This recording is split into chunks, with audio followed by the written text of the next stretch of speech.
from the picture here, you get about 4 or 5 items in a monthly box.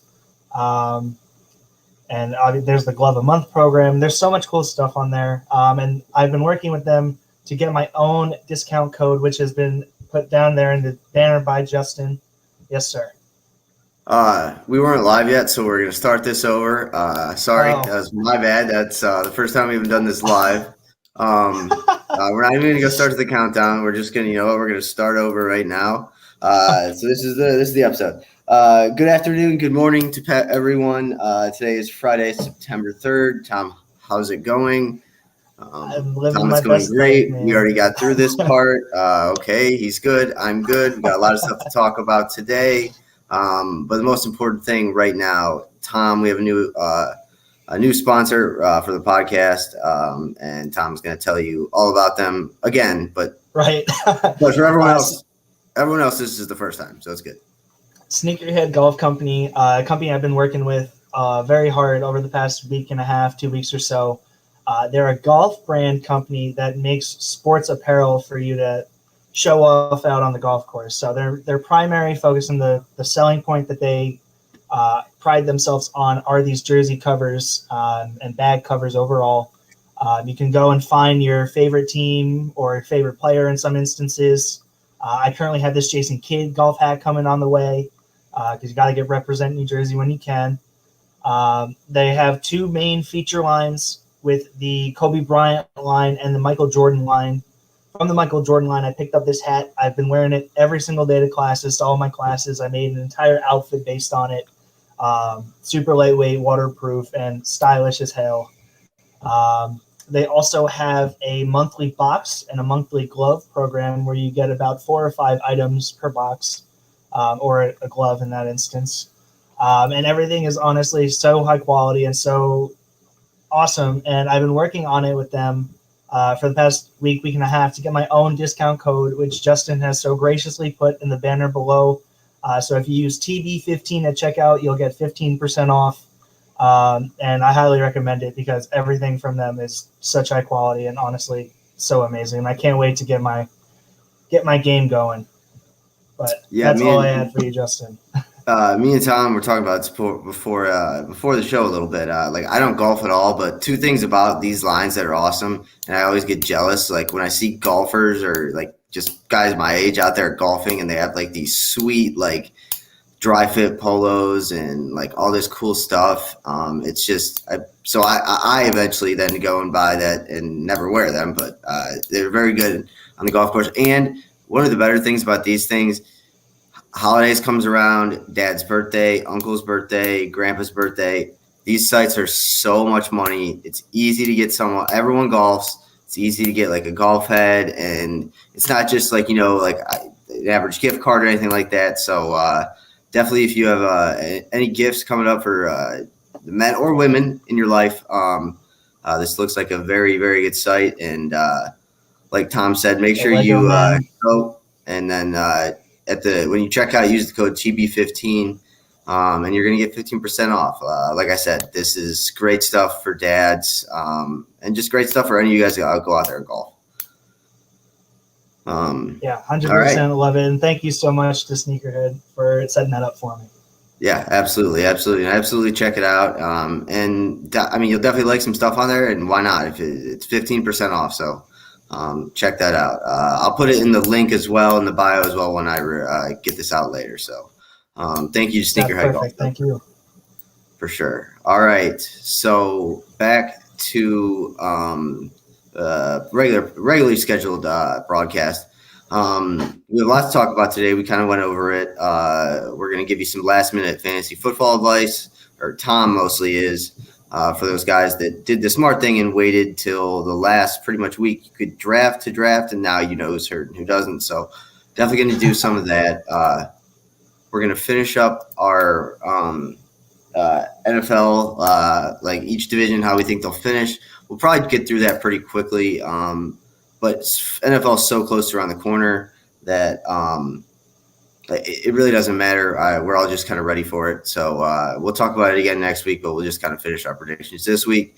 Then at the end, I'll be giving out my college pick'em card, maybe talk a little bit about some of the big games on Saturday. And finally, we have a very heated debate at the end of the show.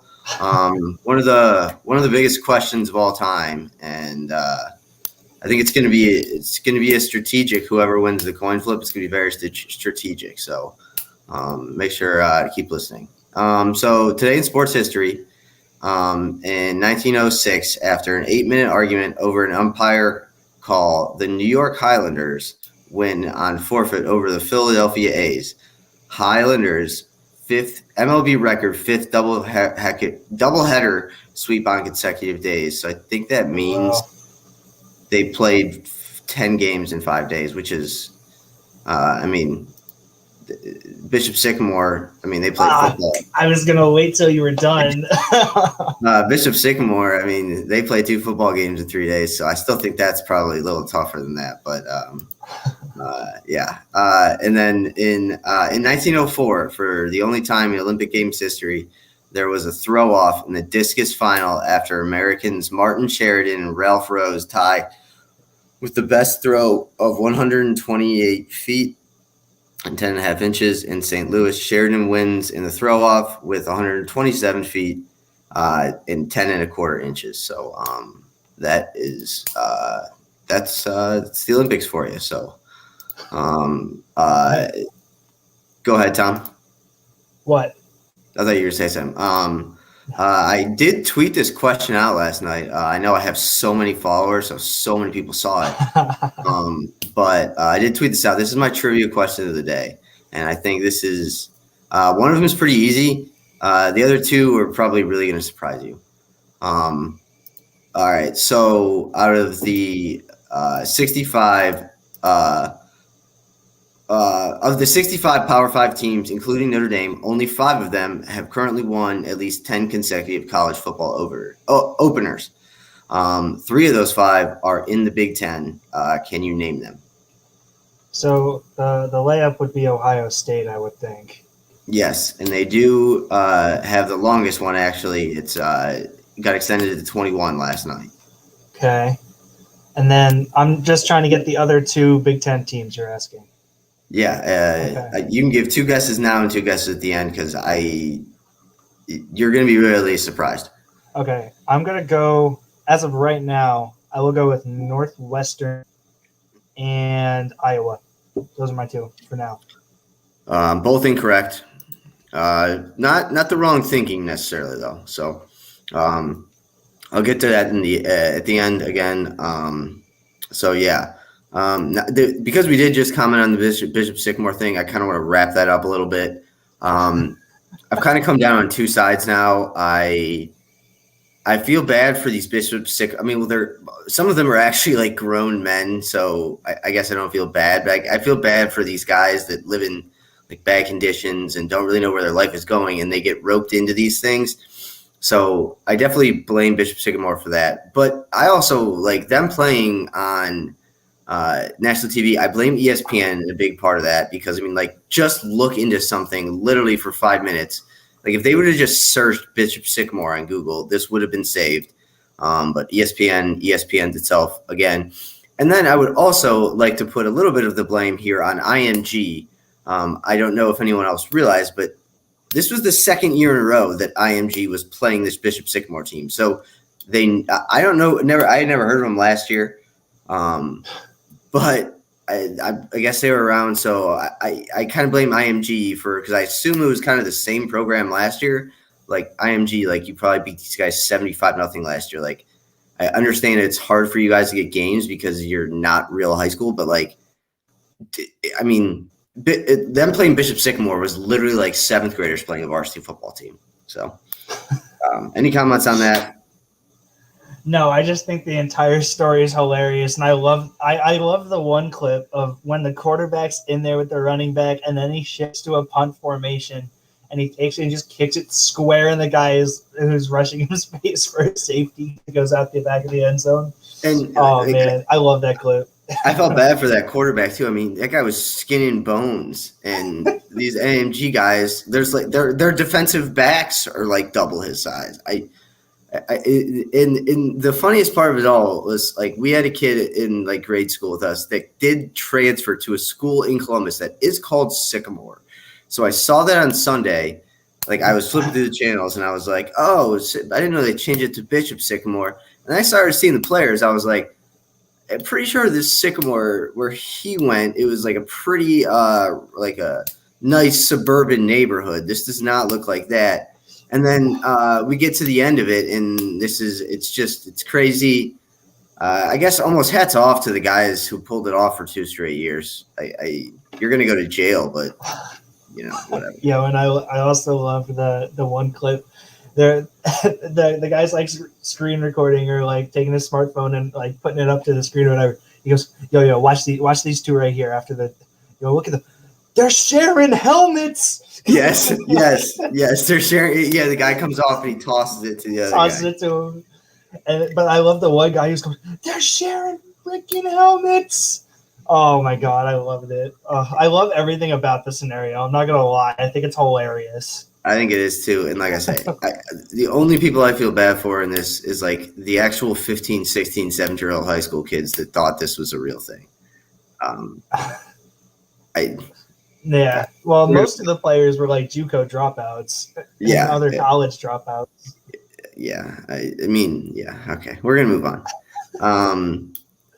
So we're obviously going to talk briefly about the Mets, I guess. I loosely have been following them. Javi Baez has been giving like the thumbs down and said it was their version of booing. Javi Baez, if you're a Mets fan, is like, okay, whatever. He sucks this year. This was kind of we took a big swing and miss. Like he's probably not going to re-sign anyways. It's fine. I think Francisco Lindor hates playing in New York. See, I don't want to say that he hates playing in New York, but I think he's just not accustomed to New York because playing in Cleveland so long, and he played really well with Cleveland. And the fans are much different in New York. Everyone knows that. The media is much different in New York. Everyone knows that. I want to say he knew this going in, or at least he should have known this going in.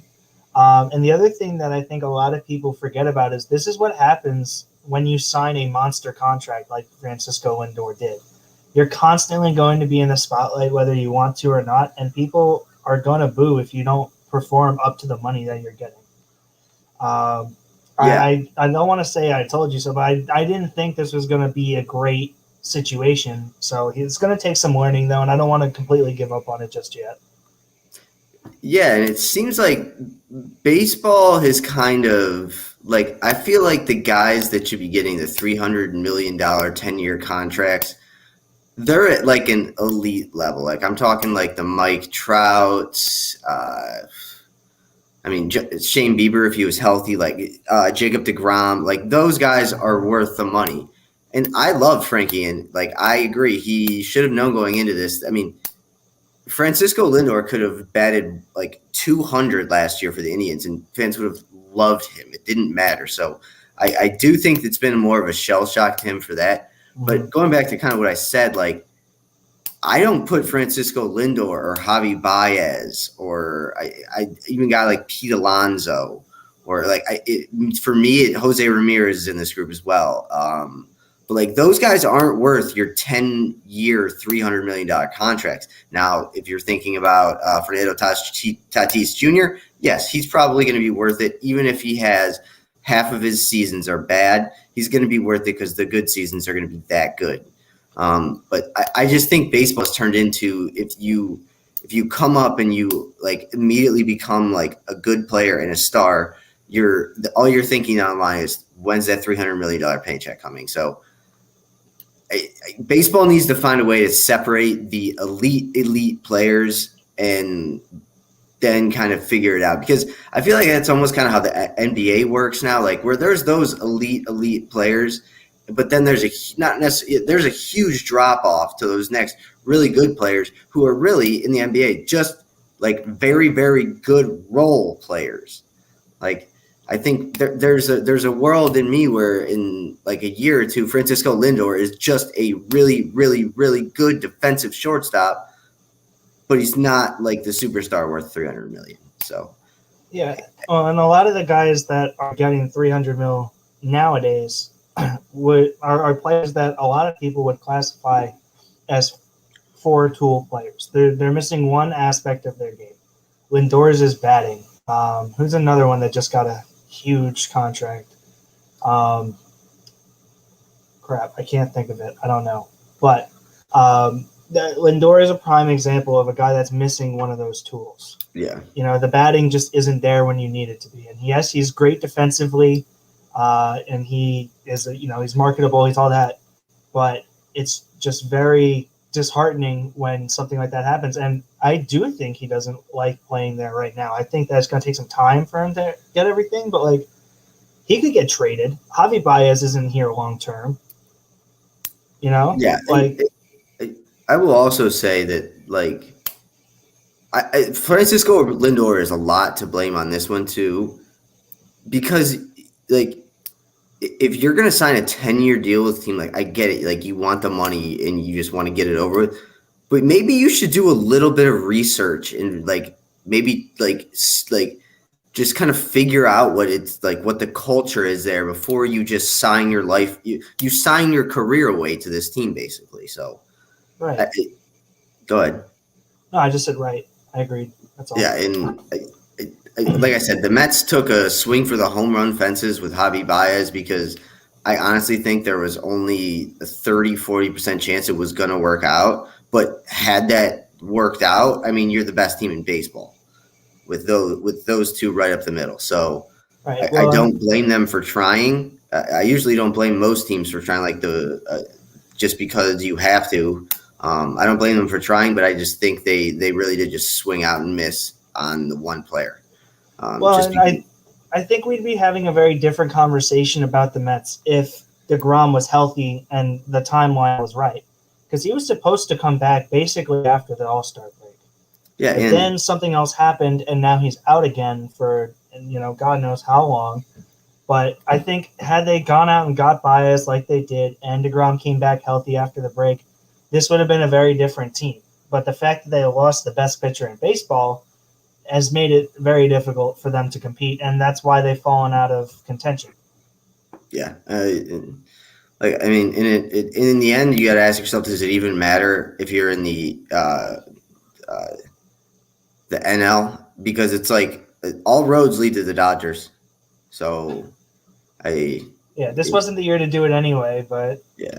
So what are you gonna do? And the ultimate story for me, and this is the last thing I'll say, is had Bryce Harper not been the poster boy for baseball since he was in high school, his production that he put out his first couple of years, he wasn't, in my opinion, or especially looking at it now, he wasn't worth 10 years, $300 million. The only reason that he got that was because of how much hype Sports Illustrated and ESPN put into him. Yeah, I mean, he did back it up for a couple of years there, but then he signed the contract and everything went downhill. Maybe the answer for baseball is to stop allowing, 10 years, 300 mil. Maybe put a limit on contracts, kind of like the NFL does I guess they don't. But put a limit on how long you can sign someone to a contract. The NBA does that. Is that right? I don't know. Too many questions. All right. I don't know. We're gonna move on from the Mets and baseball and talk about football. Football is back. Ohio State beat Minnesota last night, 45-31.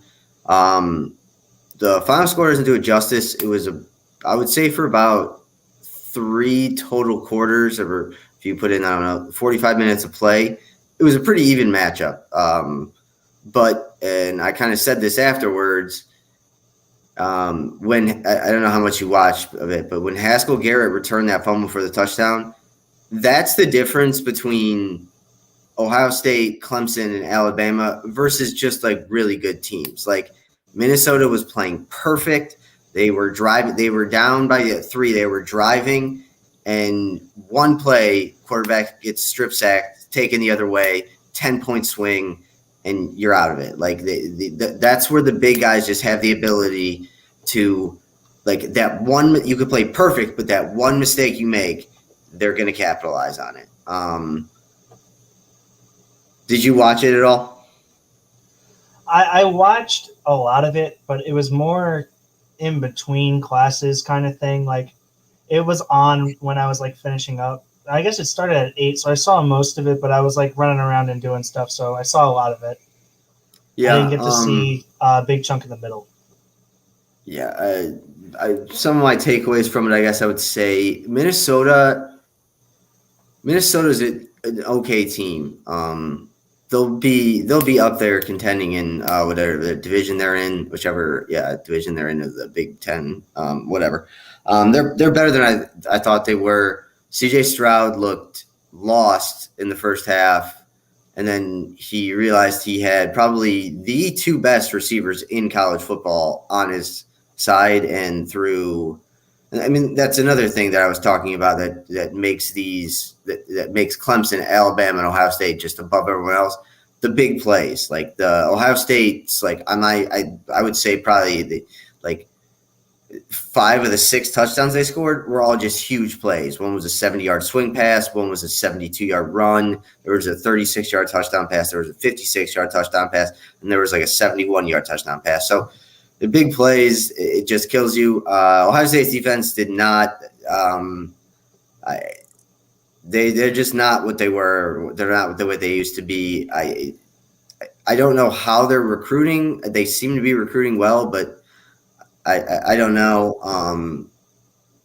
This is also the point for me where I mean, if I still had to predict it right now, I think Ohio State makes the playoff, but I don't think they can win a national title with this defense they have. So for me, it's the point of like, okay, on defense, let's start working the young guys in. Like, let's get them some playing time early on. Because I don't think we can win it. I don't think Ohio State can win it all this year. They can get to the playoff pretty easily. But like, let's see Jack Sawyer. Let's see JT Tuamau, who we did see a little bit last night. Let's see some of these guys that were 5 stars last year. We'll go over that when I go over my card. Tennessee sucks again. They played Bowling Green, who's terrible MAC school. They went up 14-0 in the first quarter, and then I think they only won by like 2 touchdowns. Bowling Green is really, really bad, and so there's a part of me that like Tennessee might cease to exist in like 10 years. That's great. I love it. The U.S. men's national team played their first qualifier last night. They did not have Pulisic. He was out, still recovering from COVID, I think. They tied El Salvador. I'm not going to overreact to this one. They should always beat El Salvador. I think I could play on for El Salvador. But they drew 0-0. Which is what a lot of the teams in this CONCACAF are going to try to do to the U.S. They're just going to sit back and defend, put 10 guys behind the ball. Not a good start. They play Sunday again in another qualifier, and then another qualifier for a guy again next week.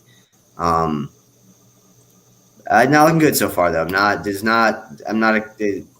elated right now, so that's good. I honestly don't know how I would take it if the U.S. misses another World Cup. It wouldn't be good. More soccer. Ronaldo broke the all-time international goal-scoring record with 2 goals. The first of his goals was going to be Portugal won a free kick in their qualifier, or not free kick, a penalty kick in their qualifier. Ronaldo, all he's known for is basically penalties, even though he's a lot better than that. He just misses the penalty, blocked. And then he scores, and then they went down 1-0. Portugal did, and then he scores in the 88th minute, and then he scores in the 95th minute. So he's alone at the top of the international goals record. And then Paul Millsap signed with the Nets. It's a nothing. Did he really? Yeah, it's a nothing move for me. If James Harden, Kevin Durant, and Kyrie Irving can stay healthy, that they'll win the title. If they can't, they won't. Yeah, I mean, the Nets are probably the most lethal team, and it's not even close, kind of. Like, I know people want to say the Lakers because they got Russ, Braun, and Davis, and whoever else they actually ended up signing, but it's just Yeah, I would rather have the Nets squad than the Lakers squad.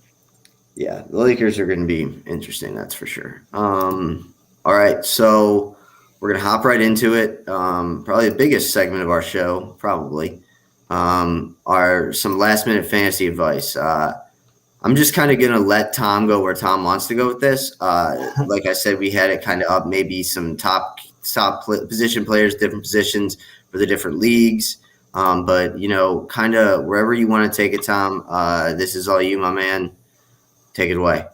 Sure. So going through, I guess I'll just break it down by type of league and then position. So I'll start with redraft, and we'll start with quarterbacks. Obviously, Mahomes in any kind of format is going to be the top QB option. But as of right now, I believe he's going in borderline first, if not second round. I never have really seen him drop to the third round, and I guess it's probably worth it, but there are so many more quarterback options that you can find later in the draft that won't cost you your second round pick that going Mahomes is almost a hindrance to your team because you're not going to have two solid running backs, and in redraft, it's especially important that you do. But Mahomes will be the top quarterback here. Then there's kind of a split between quarterback two between Kyler Murray and Josh Allen, mainly because both provide some sort of rushing ability, and they have stud receivers around them. I personally would go Josh Allen. I know Justin here would probably go with Kyler. Then again, those are our favorite players in the league right now, so that's probably the split there. And then from there, you kind of have another tier of quarterback, I would say, like Lamar. Jackson is probably up there because of the rushing. Have you heard anything, by the way, Justin, of any of the new stuff with him throwing the ball more? No, has he been throwing the ball in practice? Or are people allowed to watch him throw now? I don't know, and I haven't been following the situation super closely because I just don't believe in Lamar whatsoever. So I was hoping that maybe you had heard something about it or not. I'll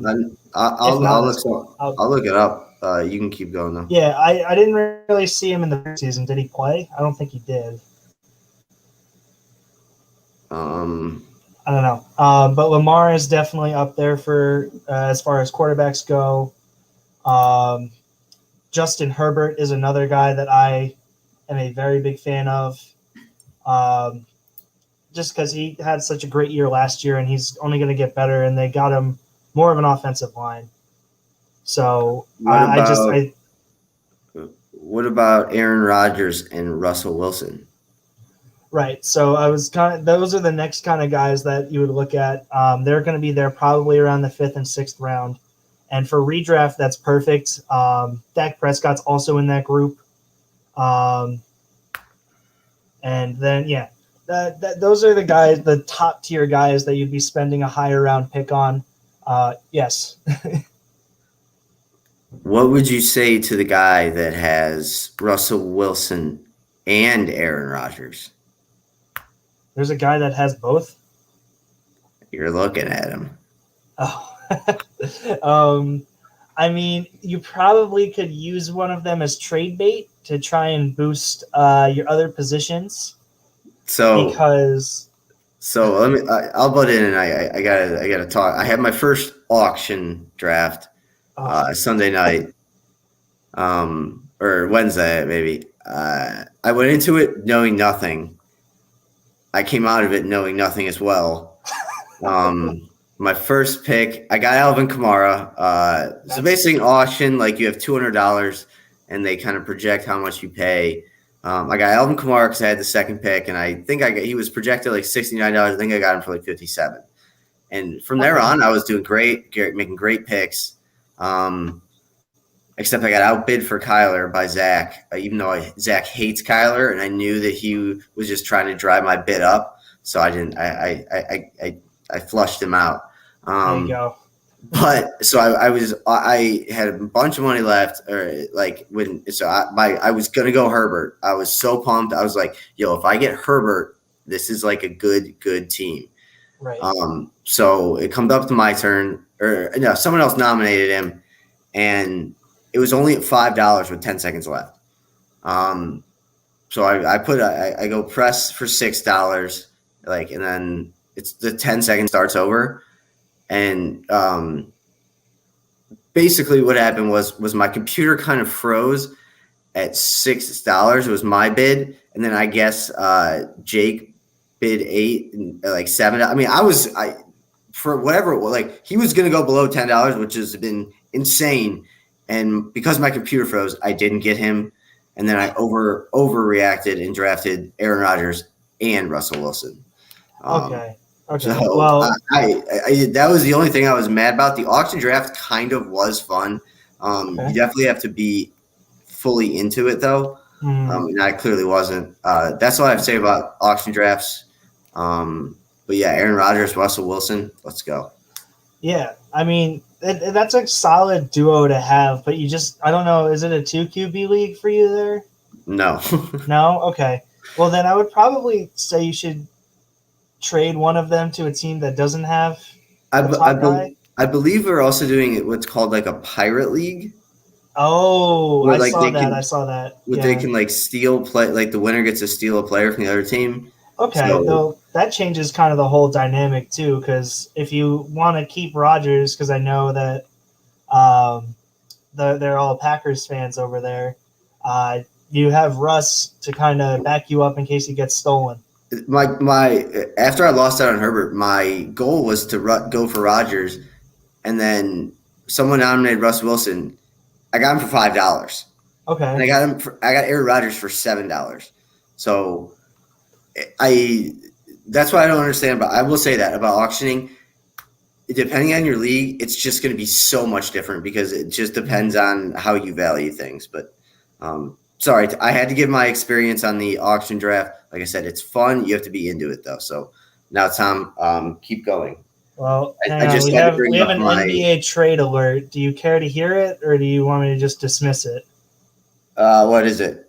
The Grizzlies agree to trade Juancho Hernangomez to the Celtics for Chris Dunn, Carson Edwards, and a 2026 second-round pick swap. Hernangomez went to the Celtics. Yes, for Chris Dunn and Carson Edwards and a pick swap. Blah. Yeah, I don't know what Hernangomez. I don't know what he does for the Celtics. I know Carson Edwards because he played at Purdue, and Yeah. he was amazing. I loved him. He's actually okay in 2K. I know. I love using him as my reserve guy. Anyway, another guy, and I'll kind of do my sleepers, I guess, as I go down the list here. For redraft leagues only, Brady is not the worst option you can get with a later round pick. In my redraft league, he went in round 8 or 9, I believe it was. Ryan Tannehill, another guy that could put up big numbers with Julio and A.J. Brown fully healthy and both there now. And then another kind of sleeper that I guess a lot of people are either super high or super low on. Matthew Stafford with the Rams is going to absolutely ball out this year. He has the best receiving core that he's ever had. And I know people are going to be like, oh, he had Calvin Johnson. That's not true. I'm saying the entirety of the receiving core. It's not just one guy. I mean, Robert Woods and Cooper Kupp are just the two of them put together are better than Calvin Johnson and whatever other guy they had there that wasn't very good. He also has a tight end in Tyler Higbee, who I think is going to be playing really well and plays a lot like TJ Hawkinson, who he was used to throwing to a lot. So I think that he has a lot of weapons at his disposal. And with Cam Akers going down, he should see a lot more passes than he was expecting going into this year. And do you have any thoughts on the quarterbacks, or did I miss anything that you wanted to hear? No. I think that's pretty boilerplate. And to make this kind of just transition more smoothly, we'll just go to the keeper league now. Does that affect your rankings in that at all, other than Brady or like Rodgers and Wilson? Yeah, I mean, if you're looking at keepers, my big thing when I'm taking quarterbacks is if I pay up for someone really, really high, like if I want Josh Allen, then I don't take a quarterback until much later to be my backup quarterback. And this goes for Dynasty too, because the main point of keepers in my league, at least, where you lose the pick that you're trying to keep the player from. You want to find some sort of value. So last year, I took Justin Herbert as my backup in, I think, the 10th ish, which is high for a guy that wasn't supposed to start until, Tyrod Taylor got stabbed in the chest by the trainer. But it ended up working out, and he was amazing, and I kept him for this year, and I didn't have to worry about paying up for a quarterback, which allowed me to restructure my roster. So if you're looking for keeper quarterbacks, I mean, you could go with any of the rookies, Zach Wilson. Trevor Lawrence is going around the same round as Aaron Rodgers and Brady, so I think that's a little too high for a guy who's unproven, as much as we all think he's going to be great. But Zach Wilson you can get basically for free in the 14th or 15th round. Mac Jones is the same way. I took a shot on him, and now he's starting. Justin Fields isn't starting just yet, but you're going to have to spend a 12th on him. So any of those rookies would be solid. And a guy like Sam Darnold, as much as you're going to kind of yell at me for it, I think he could have a really good year with Carolina and revitalize himself. And he could be a guy that – I've agreed with you all offseason that I think he's going to be fine in Carolina. Yeah, well, and you can get him in the 15th round for free. So any of those young quarterbacks – Jalen Hurts is being taken way too early. I don't understand the infatuation with that guy. But a league winner that you can get a shot on is Trey Lance. He's going around the same round as like a Joe Burrow or a Matt Stafford. I think it's very apparent that he's going to start come the end of the year, whether it's by injury or by play. And he's a guy that everyone's projecting to explode. But if you're taking a shot on a guy like him or Fields or Zach Wilson or something like that, you want to pair him with a guy who is going to have a good start of the season, maybe not towards the end. Trying to think of it like Jameis. Well, that's if you're totally punting the quarterback position. I was going to say like a guy like Lamar. Jameis is a future Hall of Famer. He's going to go in the Hall of Fame as the only guy that's done 30 for 30. Yeah, it's great.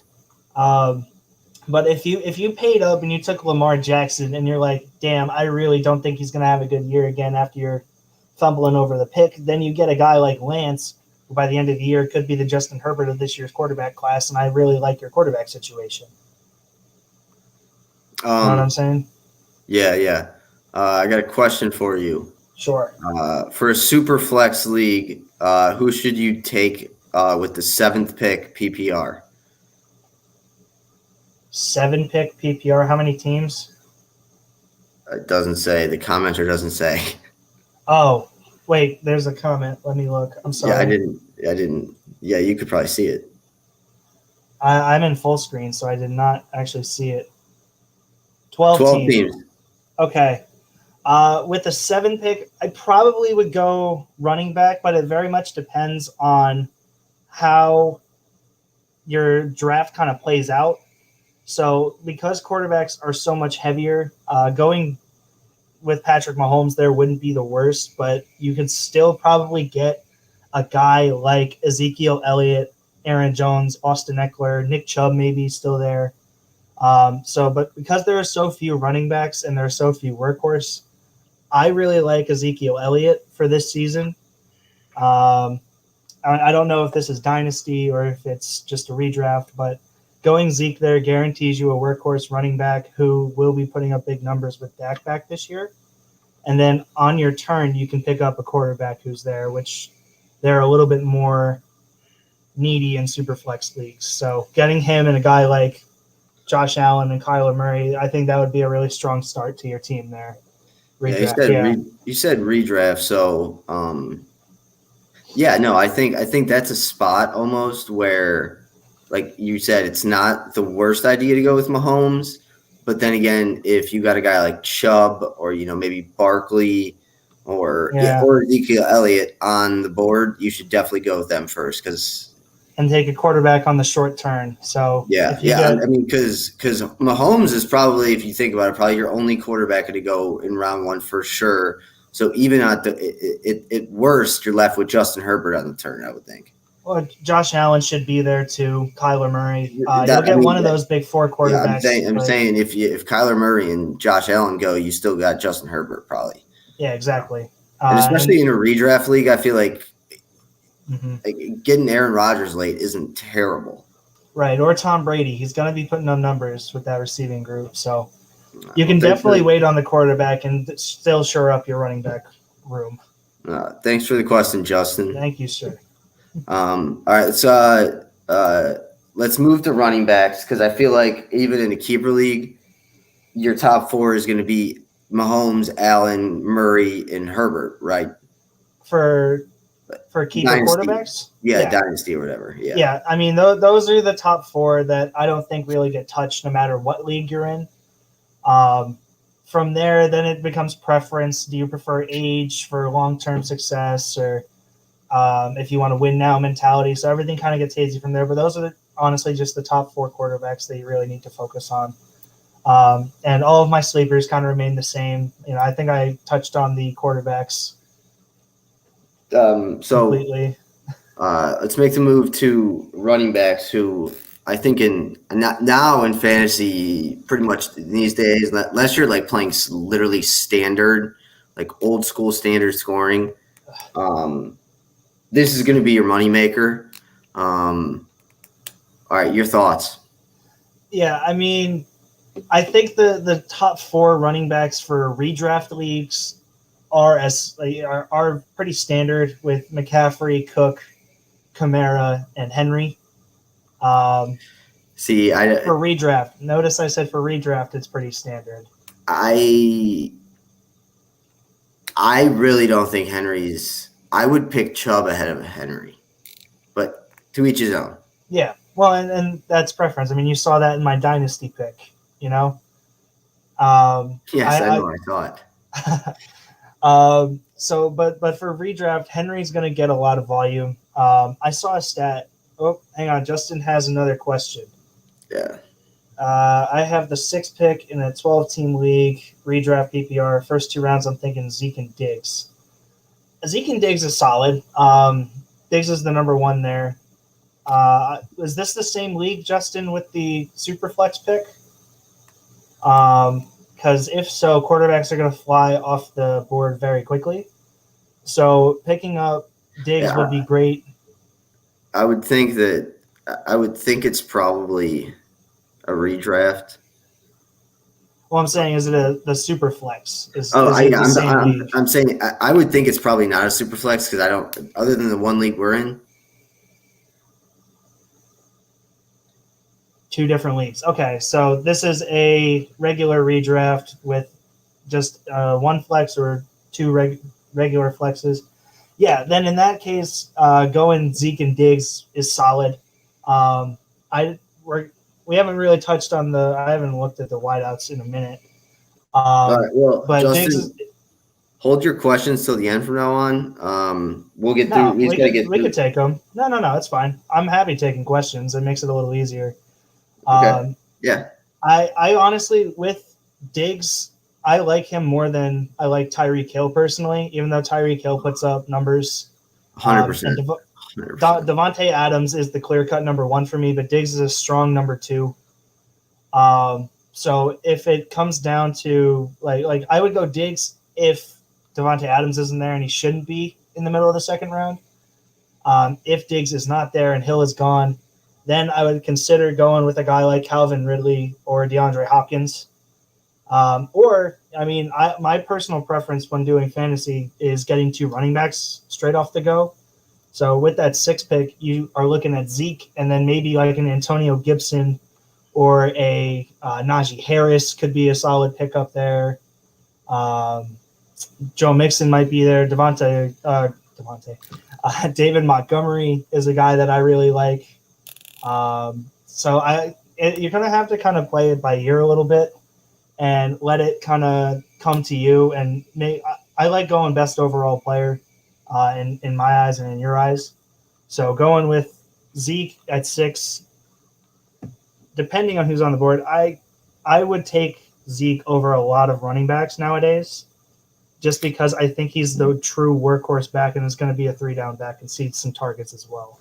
See, I'm different than I feel like I'm different from you and Justin in the fact that this would be a perfect spot for me because you're thinking, okay, Barkley, Chubb, or Elliott at 6, and you got your workhorse, and then that's perfect time for on the board for me, where it's very likely that either Murray or Allen is on the board as well, and that's where I go with quarterback. That's just my personal preference because I just feel odd not having a quarterback.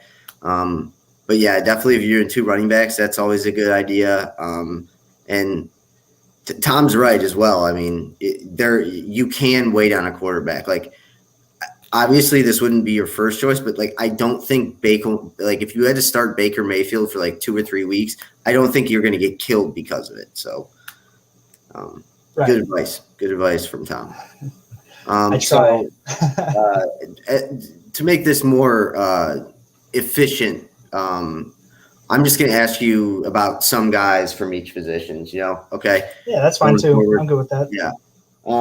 So we all pretty much know the running backs. You got your guy, you got McCaffrey, Kamara, Cook, Henry.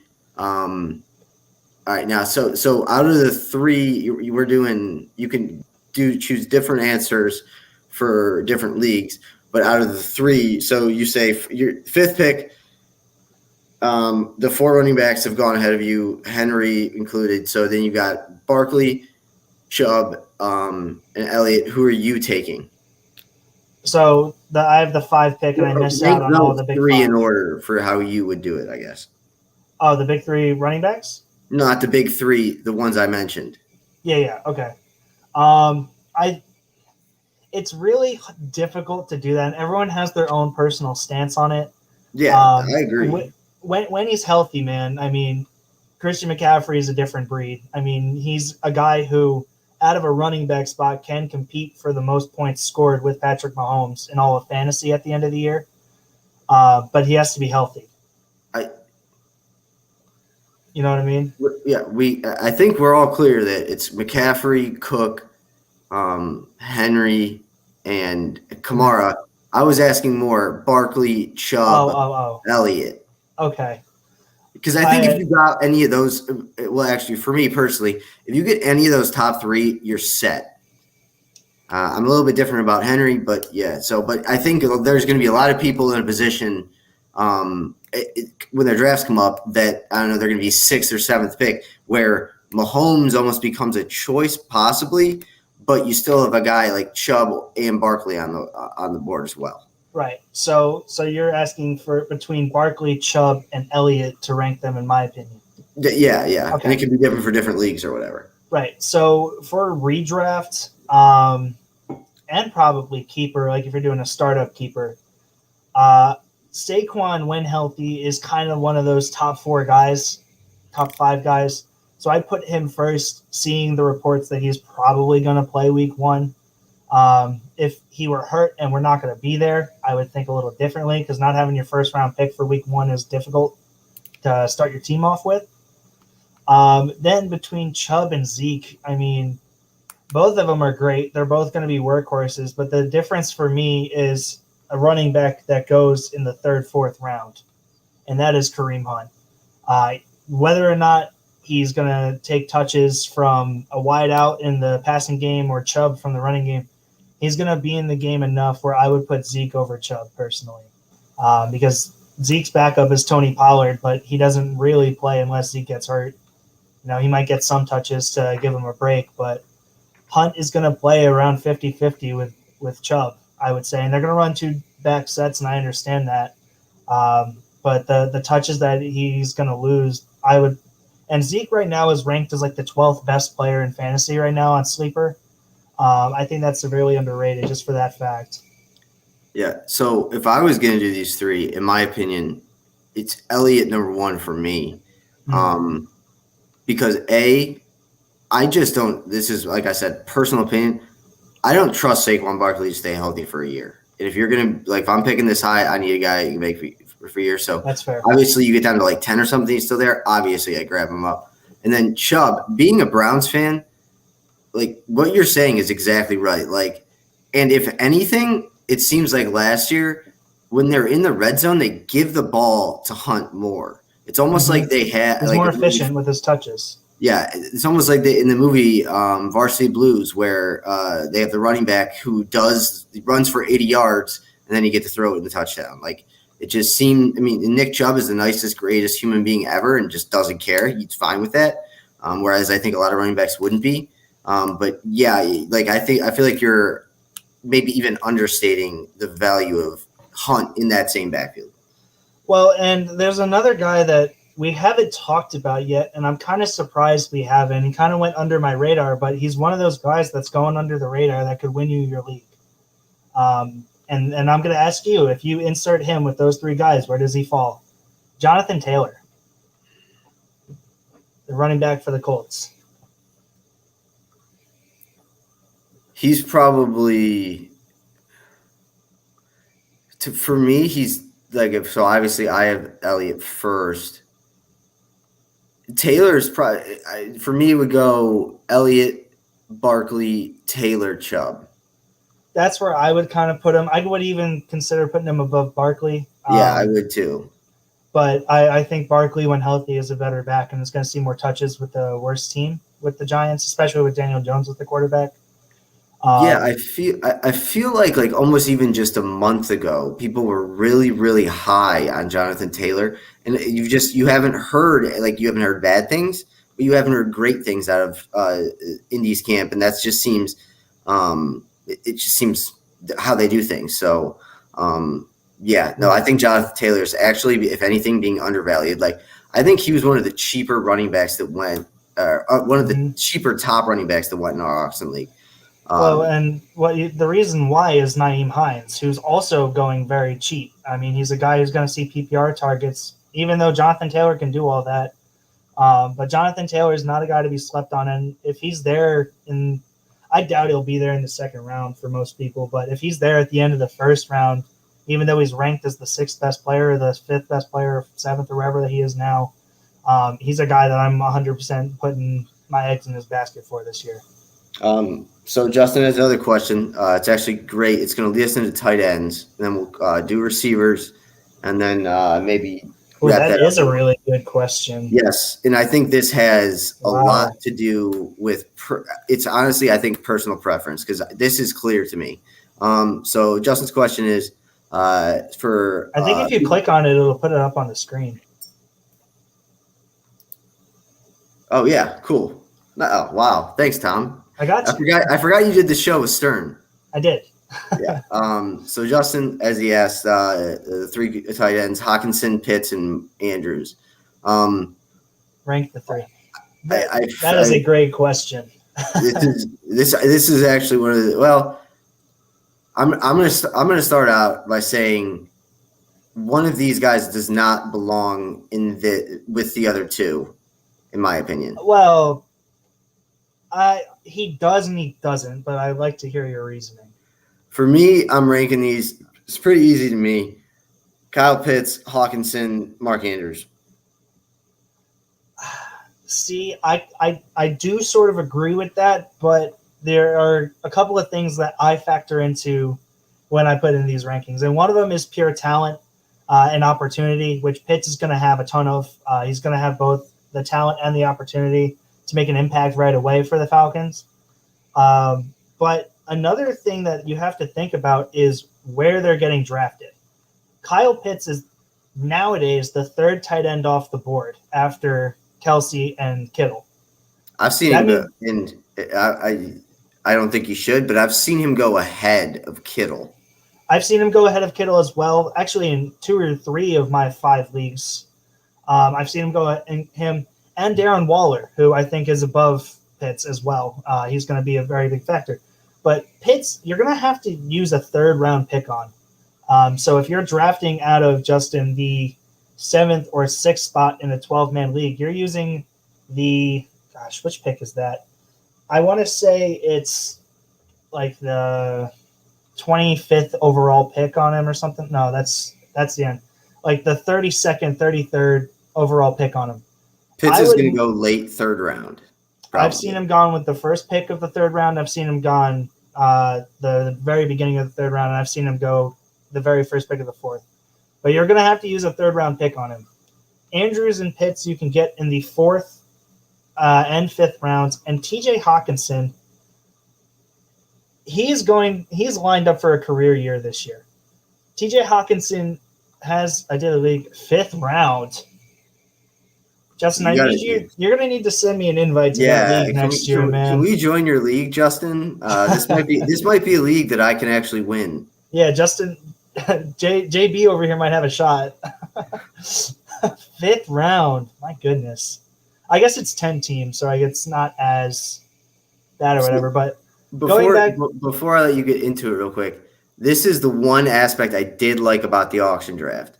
So because someone just nominates him, like you're saying a 3rd round pick, I only had to pay $13 for Pitts just because either people weren't watching. So that was one aspect I did like about Pitts, is where the people around you almost their value compared to yours basically depends on what price you're willing to pay. And I thought I got really good on Pitts, but I keep going. Yeah. Going back to your initial question, Justin, Pitts would rank high for me, but I am very, very high on TJ Hawkinson this year. I think he's going to have a career year because Jared Goff is coming from a system where he's used to throwing to the Tyler Higbees and Gerald Everetts, but the tight end room in Detroit is basically only TJ Hawkinson. And the wide receiver room, Justin, I don't know if you saw JB. I'm going to have to start just doing JB and Justin. JB, I don't know if you saw, but they cut Rashad Perriman, who they signed to be their number 1 receiver. So now the receiving room is Tyrell Williams, Amon-Ra St. Brown is the number 2, and what's his name? Quintez Cephas is the number 3, I believe. Oh, no, I'm sorry. Khalif Raymond is the 2. I don't even know what this is anymore. I guess Khalif Raymond signed with them, Geronimo Allison. But their receivers are nothing to get excited about. TJ Hawkinson is going to get a target share that is absolutely insane for any tight end to get, because he's the only option. And Jared Goff is a guy who's going to throw the ball, especially if DeAndre Swift is hurt for the first week and maybe first couple weeks. We don't know how long it's going to be. And Justin, I don't know how old you are. I don't know if you were around with Tony Gonzalez, but like TJ Hawkinson is going to be presented with the opportunities this year to have a Tony Gonzalez like season. Exactly. I wouldn't put all that pressure on him saying that, but he is going to have the opportunities to have one of those seasons. Especially with Goff there, who is going to try and force him the ball like he did to Tyler Higbee 2 years ago. Not last year, because I got salted with that. But yeah, outside of Kittle, Waller, and Kelsey, these are the next 3 guys on my list, and really the last of the elite, I would say. And I throw elite around kind of lightly, but that's how I break everyone down. Waller fits in here too. I said Kittle, Waller, and Kelsey. But and like I was saying, you can get TJ Hawkinson. I got him in the 5th round of my 10-man redraft, 5th, 6th round, because I picked out of 10. So you can get him later. I would honestly rather wait and pick him with my 5th, 6th round pick than take Pitt. Well, and he said the next one was that he did it a couple of weeks ago. So the Kyle Pitts hype hasn't been around, and he.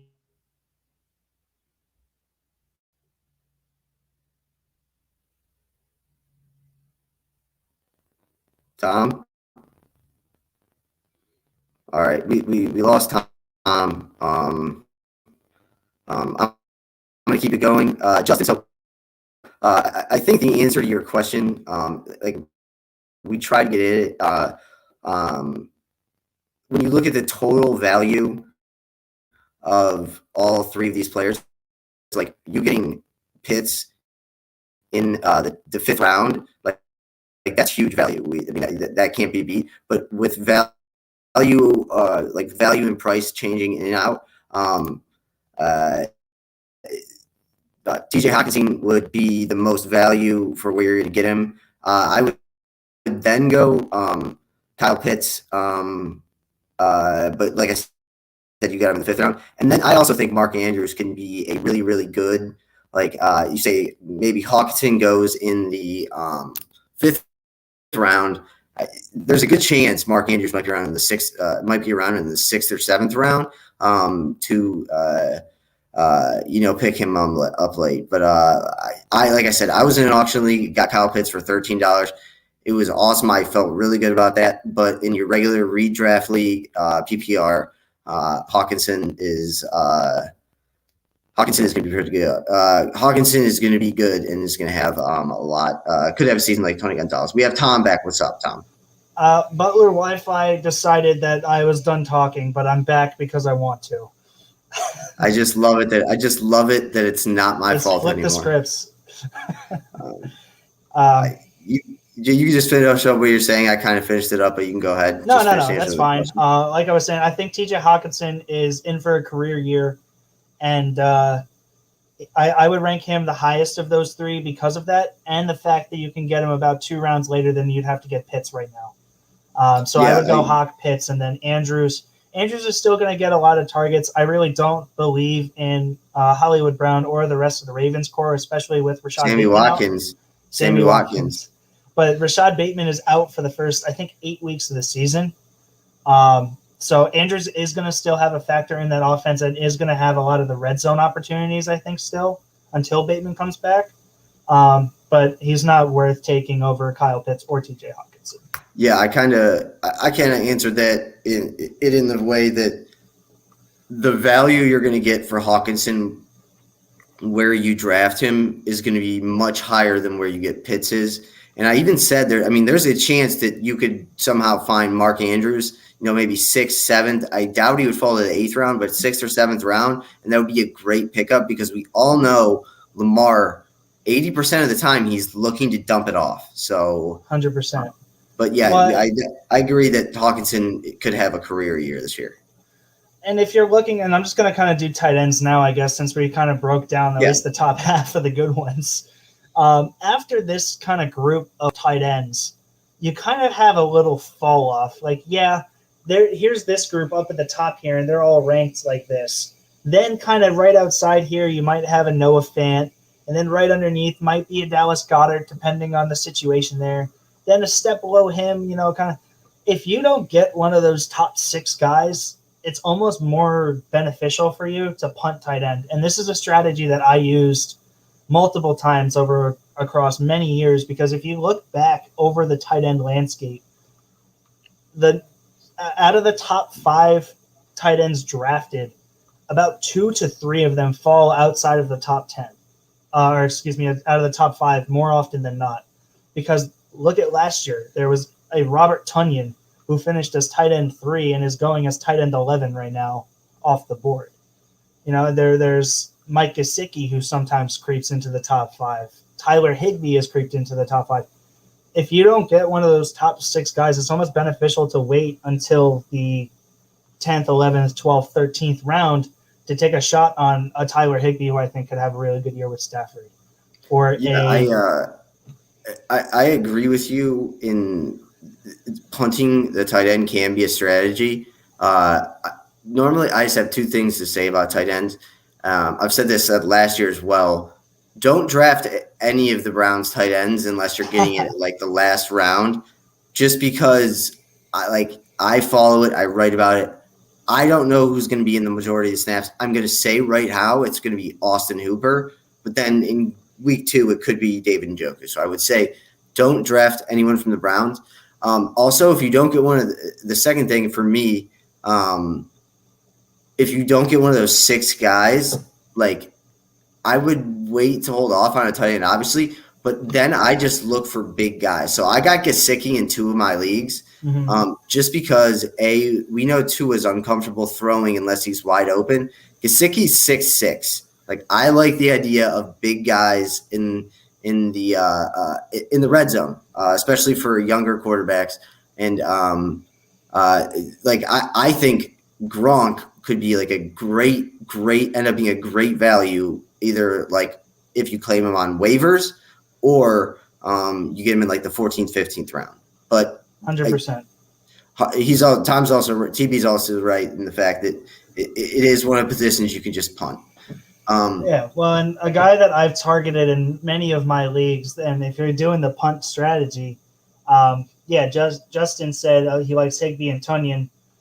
Those are two of the guys that are great. But if you want to punt it even more, going a guy like Cole Kmet, I think Kmet is going to have a enormous year because a lot of the time when you're looking for tight ends who are going to break out as late round picks, you look for guys who are going to be the second receiving option on their teams, right? So, everyone's talking Adam Troutman or whatever this year because, Thomas was hurt and all that. But you go back over a couple of years ago, like I picked up Fant in the 13th because I knew he was going to be the second receiving option.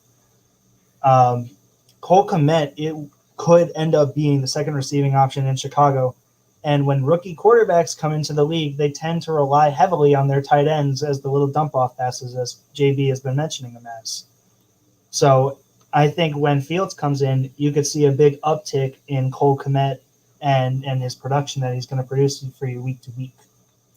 And I also think the last thing I'll say, tight end it's one of those positions where like just taking a chance in a late round, you might just strike gold because every year you seem to have those tight ends that are either big bodied or whatever, and they just somehow are always in the red zone and they catch 5 touchdown passes. I would also say this. Everyone seems to be super high on Logan Thomas. I am the opposite. I think that with McLaurin there, and I believe Curtis Samuel is there as well. And Dynami Brown, who's a rookie out of Fitzpatrick. He's not going to be a guy that's going to lock into the tight end position, and especially with the guy like that plays with Fitz magic like he does, he's going to have much better options out wide than he's going to have with Logan Thomas. Logan Thomas isn't a terrible guy to have, but he's definitely I would not waste a high even mid-level pick on him. No, I wouldn't use up a roster spot on him. Another guy, and the last thing I'll say about tight ends before we move fully on to wide receivers, a guy that you could basically get for free that could explode this year due to the sheer volume that this offense passes. And Justin's going to kind of smirk when I say Pat Freiermuth, man. I mean, he's going to be a red zone threat. He's going to be involved in that Steeler offense, and he's going to take over for Eric Ebron even maybe as soon as week 1 or week 2. You love Pat Freiermuth. You love him. I do. All right. We'll quickly get through some receivers. We kind of touched on it beforehand, except I am somebody who does not agree with you on this one. I don't think Davante Adams is wide receiver 1. So I'll just start this off, and then you can take it wherever you want to go. My wide receiver 1 is Stephon Diggs. My wide receiver 2 is probably Davante Adams. My wide receiver 3 is probably DK Metcalf. My wide receiver 4 is probably this is kind of where they kind of mix in together. DK Metcalf, DeAndre Hopkins. He's still going to be. DeAndre Hopkins might be up there even higher for me. Than I don't know why I forgot. Kyler Murray has literally him to throw the ball to, and Christian Kirk every once in a while. Did we lose you? Yeah, I mean, you there?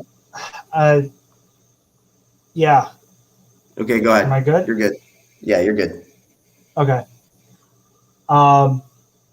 Yeah, I mean, as far as wide receivers go, it's not hard to kind of come up with the elite versus everyone else. Davante Adams, he finished wide receiver 1 last year. I could see it happening again because they really didn't add any offensive weapons. Tyreek Hill is up there, not second for me, but he's going second off the board just because he has Mahomes and he's fast. D-Hop, Diggs, Calvin Ridley's a guy that's poised to have a big year, but I don't really know if I fully agree with it because now he's going to get the Julio Jones treatment. So he's a guy that I've been kind of mummed to take. Which makes Kyle Pitts a lot which more makes Kyle Pitts is a lot attractive. better. Yeah. Justin Jefferson's another big name people are Oh trying to yes, take in the forgot second about him. round. I love I Jefferson. kind of like the pick. I don't think he's going to get the full double coverage treatment just because of the receiving options that are currently in Minnesota.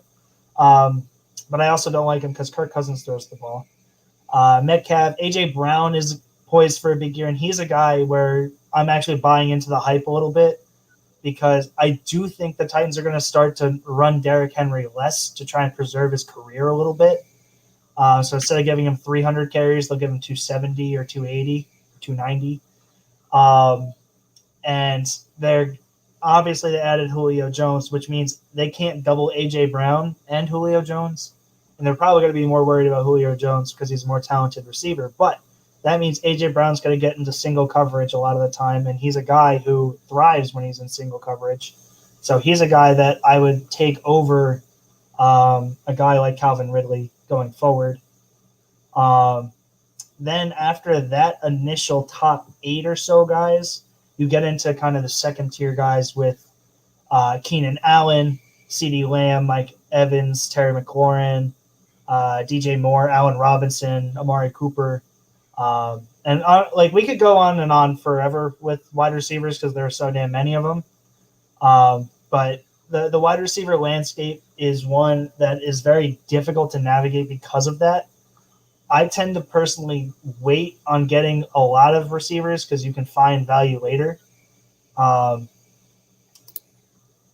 we got another one. I have Devontae Got, and Najee both starting 10-man PPR, but I desperately trade one. Oh, should I trade one? Or can I keep them? who's Deontay? The Deontay Johnson or Johnson. Devontae Adams? He's got to mean. Oh, Deontay. he has Deontay Johnson and Najee. Yeah. I mean, I would keep him. I was literally just going to start talking sleeper receivers. Deontay Johnson is a guy who I have completely fell in love with. He's going to get his targets. He's going to get a lot of catches, PPR. There's no problem starting the both of them. One of my friends in my other league has both Deontay Johnson and Chase Claypool. So if you're worried about starting a running back and a receiver, there's no problem with that. I know multiple people who have gone Devontae Adams and Aaron Jones. I've never seen a super stack, and that's kind of where I tend to cut the line. I'm good with 2 players off of the team. So if you want Devontae Adams and Aaron Rodgers or Devontae Adams and Aaron Jones, that's cool. But having all 3 of them, you're putting a lot into that offense. And especially because the Steelers spread the ball around so much, I don't really think you have to be too worried about having the both of them. Yeah, I like Najee. I think he's going to have a really good season. Their offensive line is not what it usually is, though, and neither is Ben. So, but still, Najee's definitely. I am not as high on Deontay Johnson as you are, but that's also because I think this is the year that Chase Claypool really takes over as that receiver. But then, and to kind of go back what you were saying about 2 guys in the same team, you got to look at it when you're watching like the Steelers game. Then you got to look at it like every good run Najee Harris makes is going to leave Deontay Johnson more open. So Right. it kind of becomes like a thing like that. Well, and you said that you think Claypool is going to take over as the one. I think he could take over as the number 1 red zone threat, just because of his size and everything. But then you also have to factor in Freiermuth, like I talked about. But Deontay Johnson's going to be the guy that they throw to move the ball downfield, and he's going to be the PPR guy, and that's where he's going to make his bread and butter, and he's going to get some touchdowns. It's not like he's never going to get one. He's not going to be Evan Engram. All right, Bobsy's got another question, and then Justin, we'll get to yours as well. Sorry, man. So do you rank Deontay Johnson above DJ Moore and Ayuk? This is an interesting question for me. Yes. Because if you believe in Sam Darnold, DJ Moore is good. You are going to want to pick him up if you believe in Sam Darnold. But if out of these 3, I would probably rank Deontay Johnson last. I would take Moore and Ayuk over him. I I mean, personally for me, I like Sam Darnold. I just don't think Darnold's the deep ball kind of guy. So that's where DJ Moore has really made his bread and butter. So I would rank these three, Ayuk. Well, I guess I really don't know what to think of the San Fran offense, mainly because I don't know who's going to be the guy there, quarterback wise and running back wise, which makes it very difficult. So, if anything, I'd rank him Ayuk, Deontay, and then DJ Moore. But Deontay Johnson could be ranked higher, I think. I can agree with that. But like I also say, I think if you actually do think Sam Darnold is going to be a difference maker for them, I think he's going to have to DJ Moore then. That's where I kind of have them in like these three in two different tiers almost. Because I think you kind of know what you're going to get out of Ayuk and Deontay Johnson, whereas DJ Moore, you don't know what Sam Darnold is going to bring to the table. You don't know how effective Christian McCaffrey is going to be, because if Christian McCaffrey is effective, then DJ Moore is going to be open downfield. Yeah, but then you also got to factor in Terrence Marshall and Robbie Anderson. And then with these three guys, where would you rank Claypool amongst them? Oh man, you have Claypool too. This guy, are you a Steelers fan? Shouldn't be a Steelers fan. This is a pretty Browns podcast. And Jets, I guess. If you add Claypool into the mix, he I think is more touchdown dependent with the opportunity to get more catches than you would think. So I ranked them all Deontay Johnson, or I guess I said Ayuk, Deontay, DJ Moore. I would add Claypool slightly below Deontay Johnson, very slightly below, just because of its PPR. If it's a standard league or there's big play bonuses or something like that, I would move Claypool over Deontay Johnson. Very slightly, I guess. The two of them, for me, honestly, are true 1A, 1B, which is what they're going to be used as in Pittsburgh.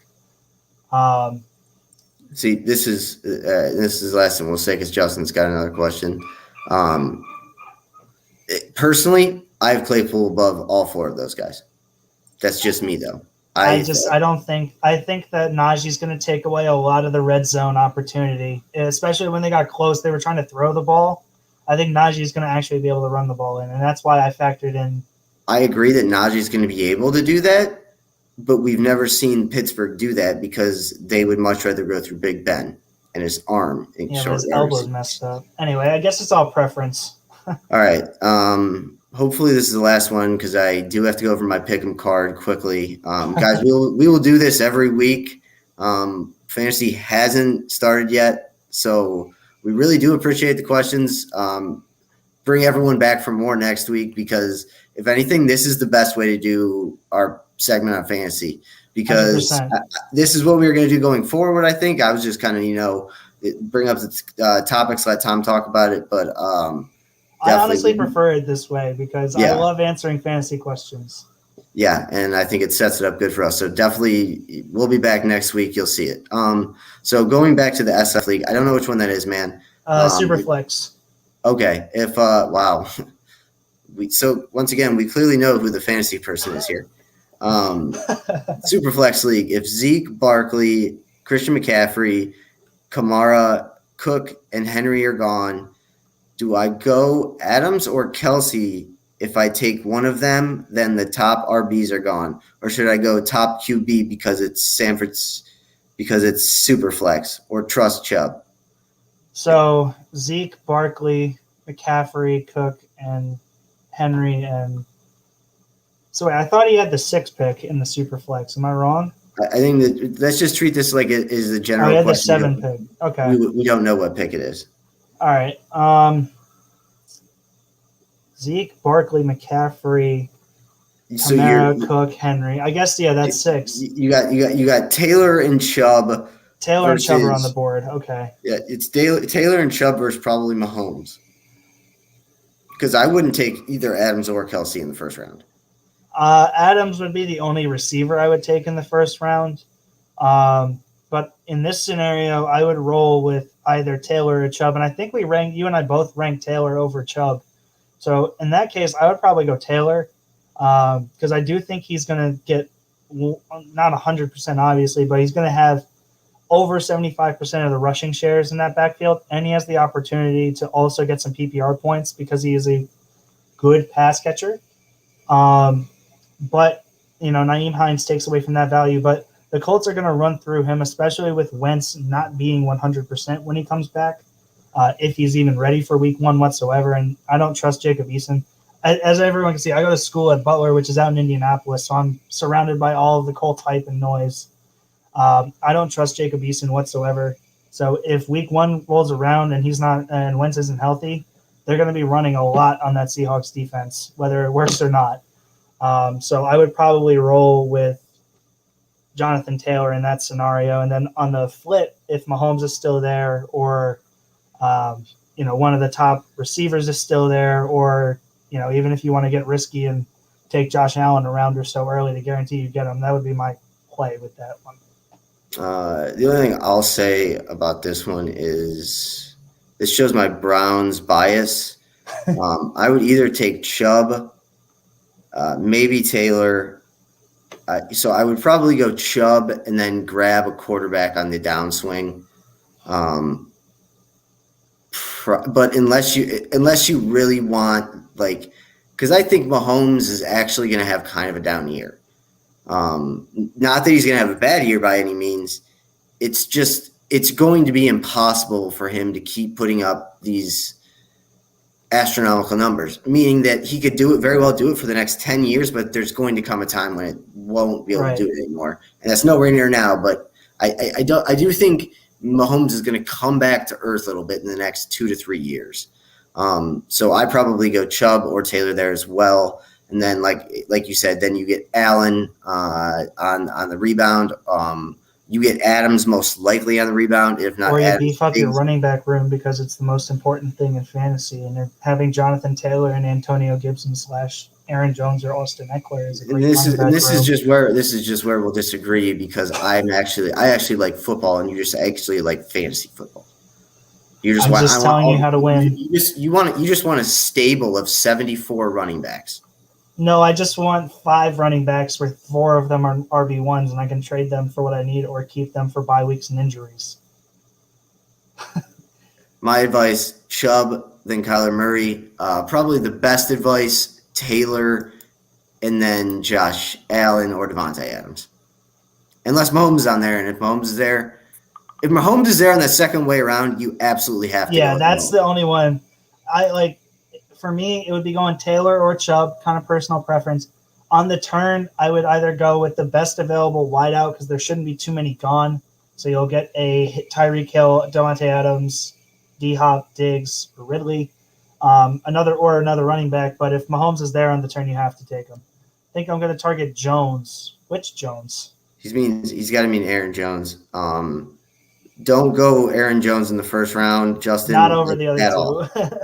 At all. So, but I would agree, Chubb and Taylor. And then I wouldn't put Lamar on that list. That's way too high for Lamar for me. But I definitely like Chubb or Taylor first round. And then definitely I think the best strategy then is you go Devontae Adams or you go Tom's route, because who do you think is going to be there? I don't know. Probably Najee Harris will definitely be there. Najee Harris, Aaron Jones, Antonio Gibson, Austin Eckler are the running backs there. Yeah, probably. actually, Justin, 100% should go Taylor, and if you're asking me for my pick, it would be Taylor and Eckler or Taylor and Harris, one of those two. If you ask me, mine would be Chubb and Kyler, but the more sane person probably says tight. I think you would get the majority of people, of fantasy football owners. I think the majority, over 50%, would say Taylor and Allen would be probably your best. Or Adams. If Adams is there, Taylor and Adams, or Taylor and Allen is your best case scenario. So thanks again, Justin. Wait. We have another one. Yeah, I know. I was making sure I didn't. Okay, we already read that. Thank you all for tuning in. This is awesome. 5 point. Tom, you know that this means, so I'm just going to read it. 0.5 PPR, 12-team Superflex. I'm trying to trade Chris Carson for a QB who is equal value to him in terms of fantasy. I have the option to start 2 QBs weekly, and my other QB is Brady. other RB, Chubb and Davis, Mike Davis. Okay, so you have Chubb, Carson, and Davis in your running back room, with your only QB is Brady, and it's a super flex league, half point per. This is honestly one of the worst questions to ask me because I absolutely despise Chris Carson. I do too. I don't like Chris Carson at all. Not just for this year. Like I think I've started like a Chris Carson hate club here between you and me because I have no. I don't know why I hate him. I have absolutely no idea why I hate him. I just don't like him. I don't either. It's not even like I took him one year and I got burnt by him and I'll never take him again. Like it's not even that. I just hate him for fantasy, and I know I shouldn't because he's like a top 15 running back. I guess it is, but he gets way too hurt for my liking, and he gets way too beat up, and he's in a terrible situation where they don't run the ball. So Carson right now is going roughly around round 5, which means you could try and finagle your way in for a trade for like Russell Wilson or Aaron Rodgers, our quarterbacks taken around that round. But quarterbacks you could trade for. You might be able to swing one for Russell Wilson maybe. Because I'm thinking in my auction league and I have Rodgers and Russell Wilson, so it's a little different, but I probably would trade Wilson for Carson to get into my backfield. That's a whole different story. I would almost, in my opinion, my advice would just hang on to Chris Carson, because unless you're cool with like Baker Mayfield, Tom Brady, or Trevor Lawrence, Tom Brady, something like that, unless you're okay with that, I would just keep Carson, because I don't think you're going to get enough value in return from the quarterback position. In all honesty, if I look at it, and I was looking back while you were talking through my drafts and how they shook out and everything. If you were looking to trade Chris Carson like me, I would be taking anything I could get. You can try and swing your way into a trade with Lamar Jackson, because he's going the same round, a couple picks after Chris Carson normally, or a couple picks before, kind of however. So like there's a guy you can try and trade Carson and maybe another, like a wide receiver swap. So you trade Carson and you're like wide receiver 3 for Jackson and, wide receiver 4 or something like that, and try and get something up that way. Now that I'm thinking about this, Chris Carson or Josh Jacobs? I know. Yeah. Okay. So the next question we have, Chris Carson or we're gonna Justin's Carmine. We'll get to you in a sec. Chris Carson or Josh Jacobs? I'm Josh Jacobs all day. Shit! No, they have Kenyon Drake. Yeah. I'll take the PPR. Yeah, I'm Chris Carson then. I'm Chris Carson. I'm never gonna say that I'll go Chris Carson, because I do not like Chris Carson and I will never take him unless it is solely to trade him.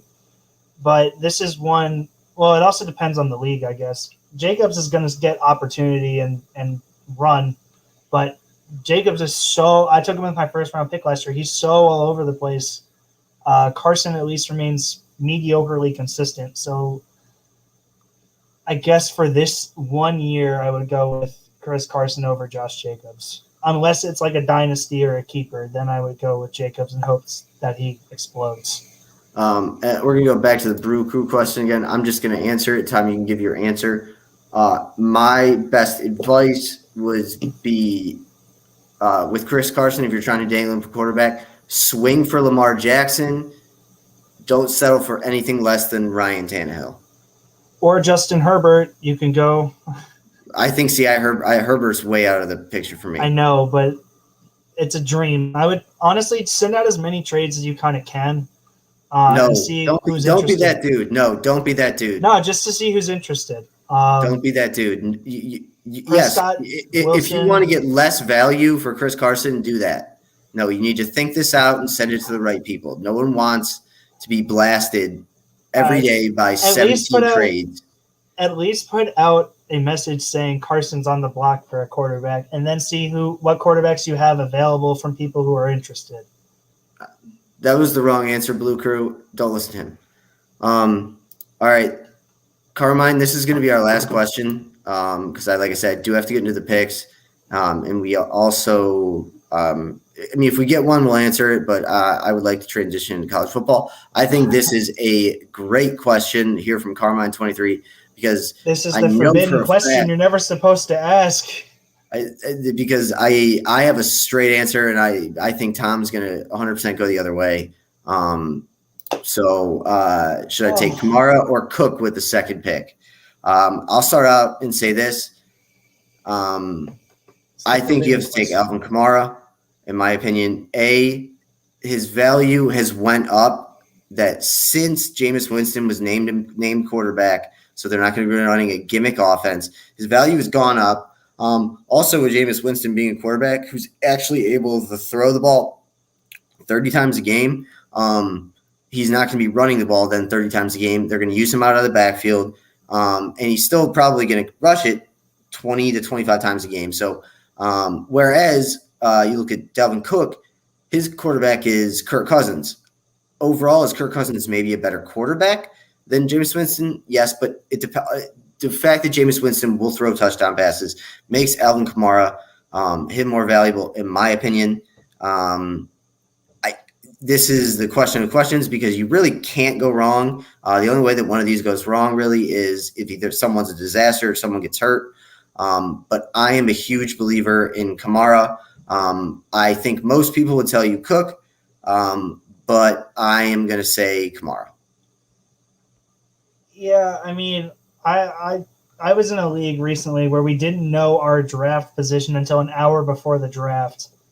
And I was testing out what I would do kind of in the early rounds of each spot. And I got to the third pick, or I guess it was the second pick. And I had this kind of dilemma. And I didn't actually end up with the pick. I ended up with the last pick, so it didn't even matter. But, Kamara finished as running back 1 last year. Cook was running back 2. They're both in scenarios where they're going to be the heart and soul of the offense. Justin Jefferson should see more of a role this year, whereas Kamara doesn't really have any competition right out the gate. But Cook, I think, has a better line than the Saints right now. And, Justin, you can correct me if I'm wrong. No, I agree. I trust Jameis more than I trust Kirk, in all honesty. Everything points to going Kamara, but I really don't know what I would do. Like, in all honesty, I would take up the full clock and make a gut decision with 3 seconds left on the clock. I have no idea which one. I can't justify taking one over the other. But I really am a fan of Kamara. He's going to get the both of them, or he's going to get both the passing points and the rushing points, just like Cook is. But Kamara gets more PPR. So, and he's going to be utilized in a way where they're going to run through him basically like they did on Christmas, where he scored however many touchdowns. So Tom is obviously the fantasy, like the real answers get from him. I will say this about me. I don't know as much about it, but up until Jameis Winston was named starter, I would have had them on the exact same plane. And because Jameis Winston was named starter and not Taysom Hill, he goes up maybe half a quarter of a centimeter above. A smidgen more. Yeah, I thought that was big news for Alvin Kamara drafters. And it really hurts because, like, Cook is great. Yeah, no, you really can't go wrong. Can't go wrong. 100%. Maybe see if you can trade out of there. No, you don't want to trade out of there, especially with the especially with the 3 pick. If the guy at 3 wants to move up to 2 and you can flip for like 2 or 3 rounds, maybe do it, but like you shouldn't give up on either of them. See, that's what I wanted the Cavs to move up from the 3 to 2 to get Jalen Green, and I was like, "Oh, just take Colin Sexton," and everyone was like, "That's the dumbest thing ever." So, whatever. We're gonna keep answering them. If we get a break, we're gonna go to obviously my pick'em, but then any ones that are submitted before we officially close out, we will answer. Okay, Blue Crew is back again. Would you trade Chris Carson for David Carr? Blue Crew, I'm going to assume you mean Derek Carr. the quarterback for the Raiders. David My is other QB is Dalton or Tyrod Taylor. I have no trust in either as the QB2. Yeah, neither do I, because Dalton's probably not going to start more than 2 or 3 games. How many people are in this league? 12? Yeah, and Tyrod Taylor. Yes, if those are your other 2 quarterbacks, you need to trade like possibly maybe more than Chris Carson to get a real quarterback. Well, he has Tom Brady, which is great, but I mean, yeah, I would trade Chris Carson for a sack of footballs, but me personally, but Carr could have a relatively decent year, but you got to remember what division he's in. He's going to have to play the Chiefs twice, which is going to be a loss, and it's going to be hard for him to put up numbers. It's going to be the Chargers, who have improved their defense. Derwin James is back, and they're a tough out. And then the Bronco defense is one of the most slept-on defenses in the league. So it's going to be very hard, I think, for the – I keep wanting to say David because I'm reading off the screen. I know it's Derek. It's going to be hard for Derek Carr to put up huge numbers. I would try and trade him for almost any other quarterback. I mean, you could also scour the waiver wire and then the free agents, see who's available there. I know Sam Darnold wasn't taken a lot in a lot of leagues.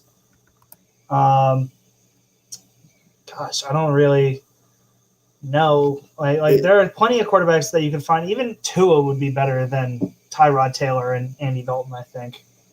And this is going to sound like a homer thing to say, I would try to trade for Baker Mayfield. I wouldn't give up Chris Carson for Baker Mayfield. Yeah. But you can get Baker Mayfield pretty easily. And after week 1, he might not – in week 1, he might not be that good against the Chiefs.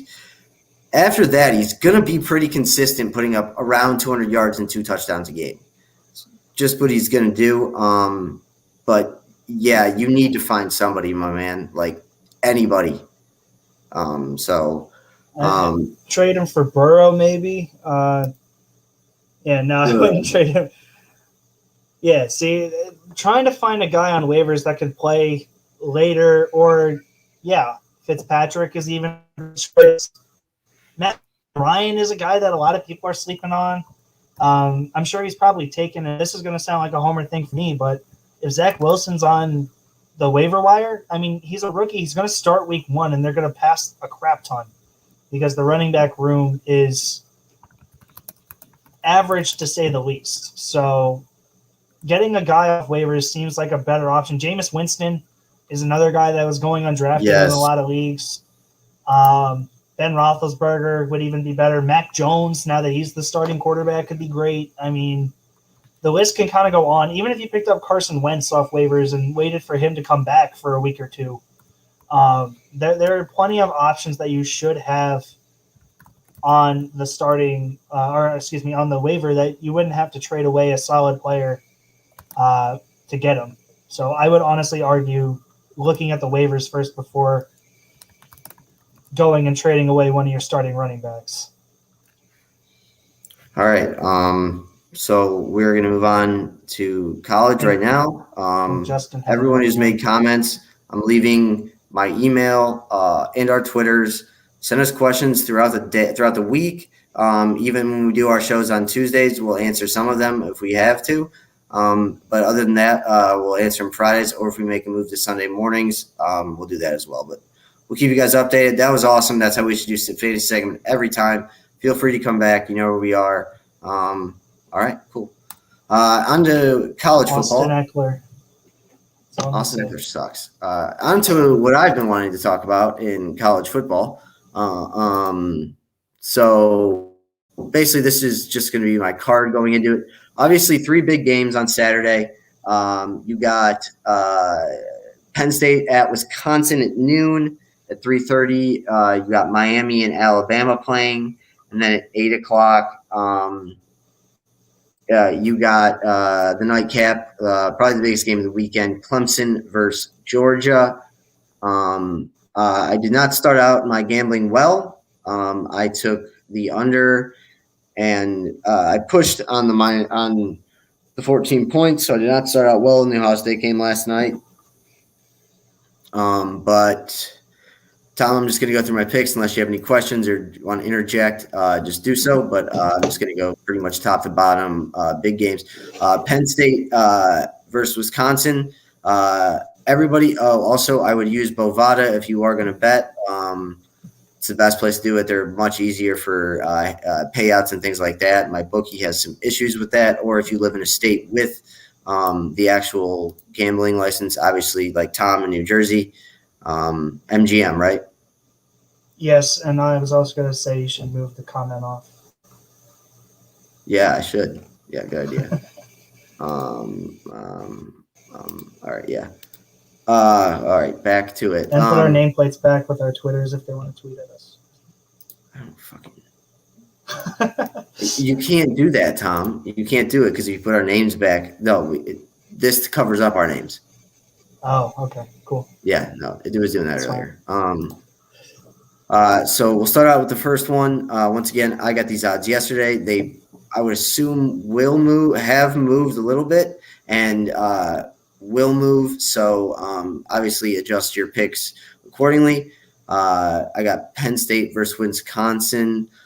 Wisconsin favored by 5.5. The total here is 50. I don't know how this game comes anywhere near close to 50 points. So I'm taking the under big time.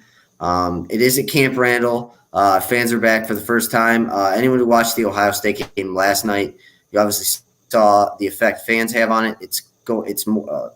As a fan to watch with the fans there, it's super cool that we're actually back to it. And then, like I said, Wisconsin will be jumping. So in this game, I like Wisconsin to win 24-20. So I'm taking Penn State plus the 5.5 and the under. I would hammer the under if you were going to take one of those. This could be a disaster for Penn State. They had a really, really bad year last year. And James Franklin isn't on the hot seat. But if he loses this one bad, he's going to start feeling that a little bit of heat underneath his ass. And then at 7:30 as well, this is another Big Ten game. We have Indiana versus Iowa. I will come out and say I think Indiana is one of the biggest frauds in college football, and it will be shown this year. They got lucky last year then that all the other teams in the Big Ten were god-awful and had problems with COVID. But they're going to be no better this year, even though they have Freifogel back out wide and Michael Penix Jr. at quarterback. Iowa is favored by 3.5. The game is in Iowa. Big advantage for Iowa. The over-under is 45.5. Once again, another Big Ten game versus two teams that really can't score. So I would hammer the under 45.5.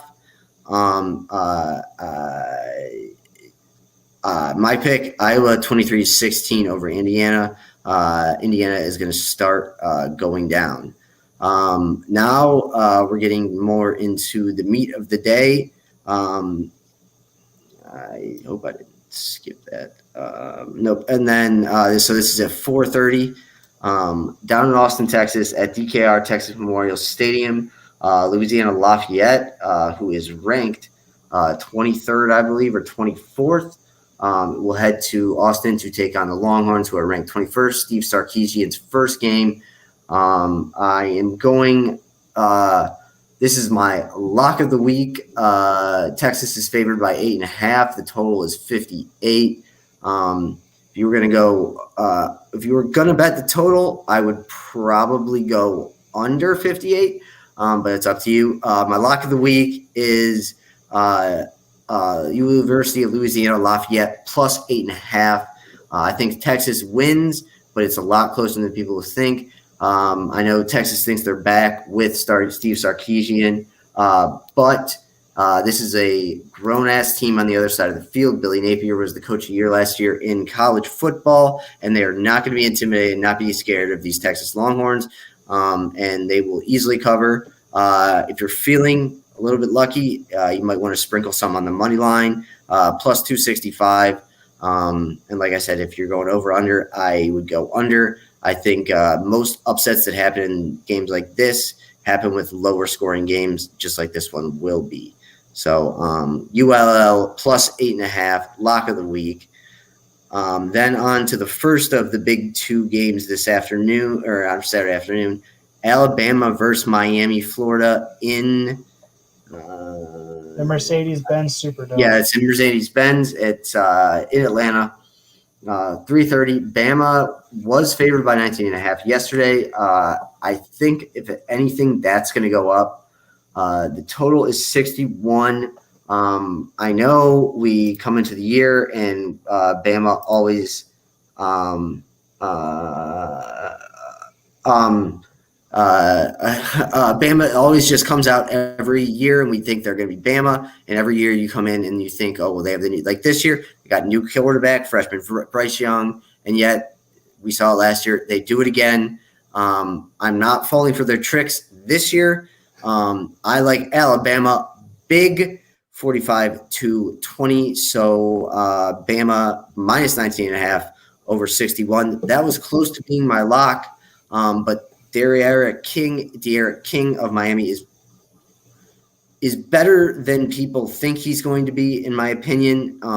So he could be a little cog in Alabama's plan, kind of like Johnny Manziel is. Everyone knows Alabama has struggled with running quarterbacks, so we'll see how they fare. But like I said, I like him easily. I'm not going to be a fool for them again this year. Then at 7:30 at Bank of America Stadium in Charlotte, North Carolina, the game of the weekend, I believe number 3 Clemson will take on number 5 Georgia. Different than my power rankings. We can all check those out if you want to. Go FloridaSports.com. What did I say? Okay, Clemson's favored by 3. Over under total is 50.5. I think this is a pretty even game.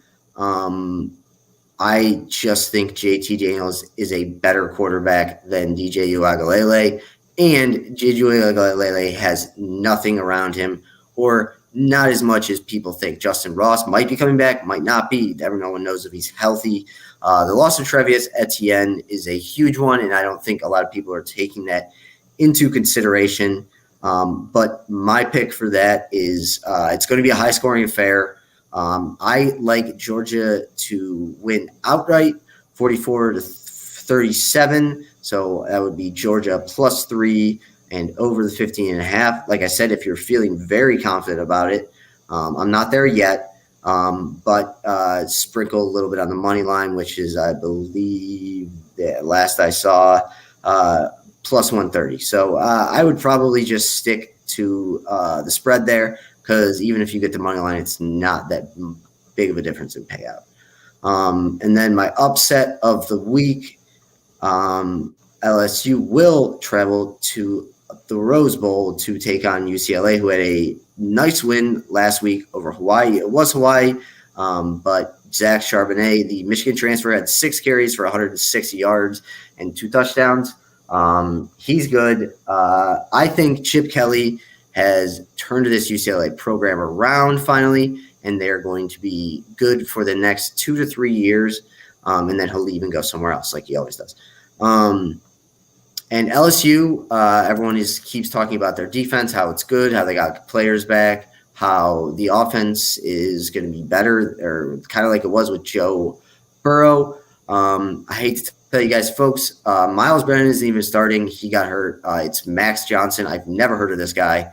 Ed Orgeron's seat is already pretty hot. It's going to be a lot hotter after they lose to UCLA over this weekend. UCLA to win 37-31. Once again, if you wanted to sprinkle the money line, you could, but I got UCLA plus 3 over 65. So like I said, UCLA 37-31. Other notes tonight, North Carolina at Virginia Tech. Justin Fuente, his seat is already burning up. And we have seen Virginia Tech play these weekday night games. They played Ohio State, I think, 5 or 6 years ago now in Lane Stadium. Stayed close to them for a half, and then Ohio State blew them out in the second half. think that's going to be a lot like this. I think North Carolina and Sam Howell are the real deal. He's the best quarterback in college football, in my opinion. So I like UNC -6 and the over of 64. A little bit of a hometown pick here. Kent State at Texas A&M. Texas A&M is out for revenge after barely missing the playoff last year. They newly named their starter Haynes King, from all reports out of College Station, which are clearly not biased. He looks amazing. He looks like the next Johnny Manziel on the field. But Kent State has been trending upwards for the past couple of years. Sean Lewis has been great for them. They are dreading the day when he will leave, because he will. And they also have a quarterback who is likely going to be playing on Sundays next year in quarterback Dustin Crum. Went to Midview around here in Cleveland. So definitely watch out for him. He's in his senior year, but he has been a stud. He will probably be playing on Sunday. And then once again, I have to give a big shout out to the schedulers this week. Thursday, Friday, Saturday, and Sunday all week. It's awesome. But on Sunday, this is weird. I don't know how Notre Dame can play on Sunday because they're a Catholic university, but whatever. They will travel to Florida State. Notre Dame is going to be in for a very, very down year. They lost basically their defensive linchpin in Jeremiah Owusu-Koramoah, who now plays for the Browns. Ian Book is gone. Kyron Williams is a playmaker running back, and Kyle Hamilton might be the best safety in the country. But they just don't have all the other pieces that they did last year. I still like them to beat Florida State. Florida State is still not good. Mike Norvell is still not turning that program around. I do think they will show a little bit of life this year, but they will lose this one. But they will cover. I like Notre Dame 28-23. Which would be Florida State plus 7.5 in the under of 55. Okay, a couple of players to watch this week. One was Trevion Henderson from Ohio State last night. He got a couple carries, but obviously the big play was the 70-yard swing pass he caught and ran for a touchdown. If you haven't seen it, look it up. The Buckeyes haven't had that guy with that burst of speed since probably Ted Ginn. It was awesome to watch. He had a good game, but so did Mayan Williams. The Buckeye run game looks fine. Another guy to watch is Chris Smith, the running back and kick returner of Louisiana. He's going to be a thorn in the side of Texas all day. We don't really know what kind of Texas defense we're dealing with, but Chris Smith could make a huge impact on that game. And then tonight's game, Tony Grimes, cornerback for North Carolina. A lot of people have read his story by now.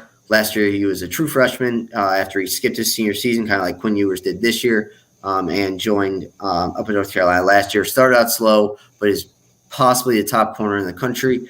Outside, he's on the same tier as the two LSU corners, and Derek Stingley and Elias Ricks. So watch out for him. Matt Corral of Ole Miss may very well be the most exciting player in college football. He averaged 333 passing yards per game, good for 9th in the country.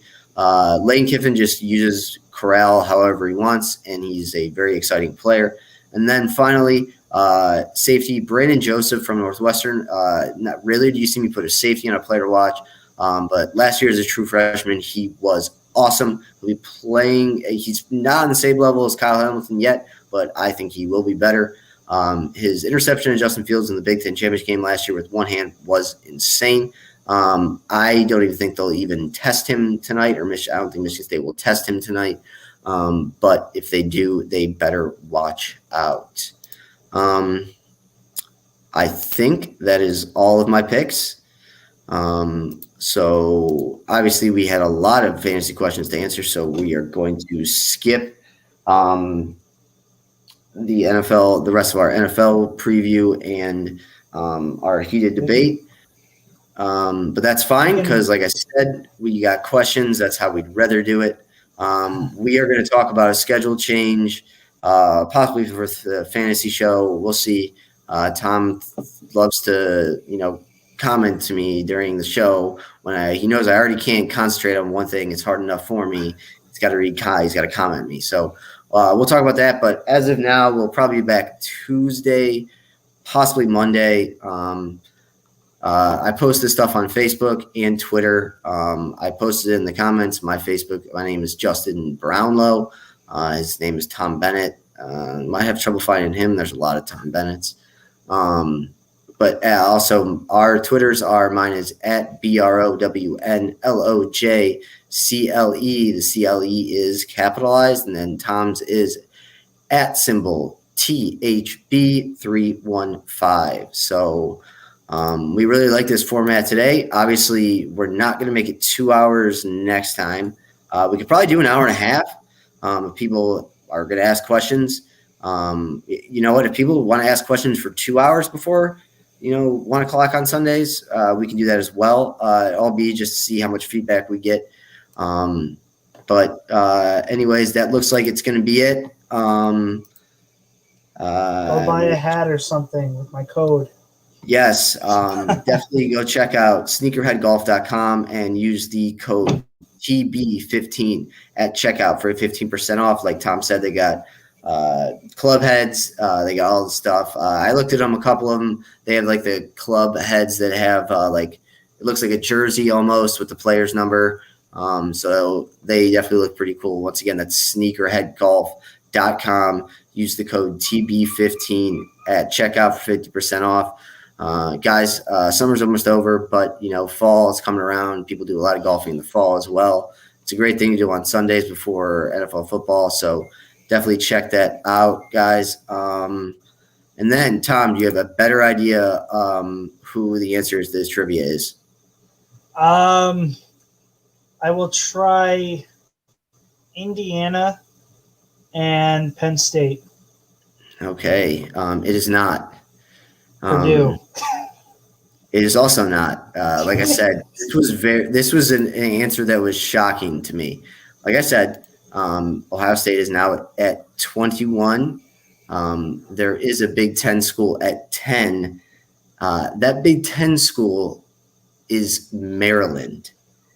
That's what They have won 10 straight openers. That one I don't like. You might have for that one. No, I went up and I looked up the Big Ten because I wanted to see exactly which teams were in the Big Ten football. I'm like, oh, Maryland's one of those teams that could be sneaky good on like week 1. Yes, they have won 10. Now there is another Big Ten team that has won 11 openers in a row. Do you have any idea? This is once again. I think we can put the names in a hat. This is going to be the same thing. I'm going to say it's one of the Michigan teams, either Michigan or Michigan State. I'll go Michigan State.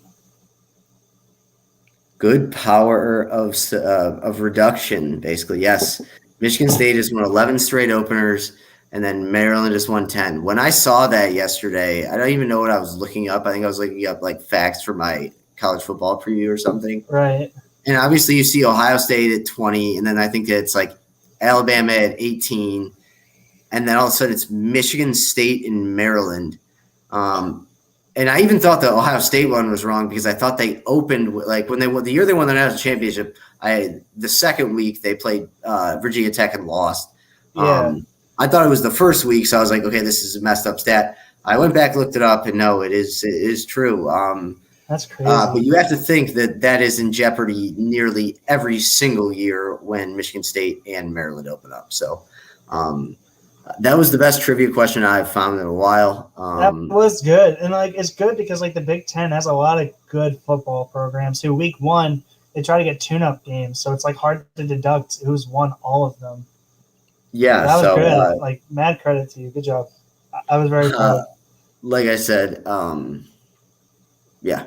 So, like I said, we're going to figure out the schedule. We'll let everyone know. And once again, thanks everyone for commenting. That makes what we do so much more fun and so much easier because I'm not just staring at Tom saying, okay, Dalvin Cook, how many points is he going to have this year? Yeah. So definitely interaction with the fantasy part as well. And if you want to, ask me something about college football, maybe some gambling trends, things like that, I'm always down for that as well. But we're going to finish right up at 2 hours. Like I said, if you want to talk that much our next show, we will. But you'll at least hate me afterwards. But Tom, any last words, my friend? I mean, it's got to be Sko Dogs. Go Dogs. Yeah, Sko Go Dogs Dogs. indeed.